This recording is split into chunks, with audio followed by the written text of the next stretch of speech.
Hello మామా. అబ్బా మళ్ళీ వచ్చాడు. నేను రాకుండా ఎక్కడికి పోతాను మామా? ఏమి లేదు మామా, మా ఫ్రెండ్ అట్టా దెంకొచ్చాడు మామా. ఈ క్లైమేట్కి పిచ్చకలగానే గడ్డ కట్టుకోబోతున్నాయి మామా. 11 అయినా కూడా ఈ మంచి అయితే అస్సలు దెంగేలేదు మామా. మామ ముందే ఈ చలి అయితే తిరగదెంగతుంటే ఇది ఒక లాగ్ మామ. బండిలో పెట్రోల్ అయిపోయింది మామ. ఇంకా చేసేదేమీ లేక మా ఫ్రెండ్ చెప్తుంటే దాన్ని గుద్దులేసి ఊదుతున్నాడు మామ. ఎవరురా నువ్వు ఇంత టాలెంటెడ్ ఉన్నావు?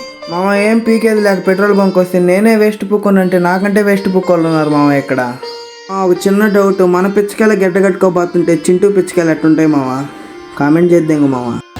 వర్షం వచ్చింది, చలి బెట్టింగ్స్, నాకు ఓనికింగ్స్, very beautiful, very good climate ma'am. మామ మనకి క్లైమేట్కి 90 అయినా పడాలా, లేదంటే ఒక ఛాయ్ అయినా తాగాలి మామ, లేదంటే పిచ్చకాయలు గడ్డ కట్టుకోపోతాయి మామ నిజంగా. మామ నేను ఛాయ్ తాగే లోపల నువ్వు ఫాలో కొట్టి దెంగే మామ. బాయ్.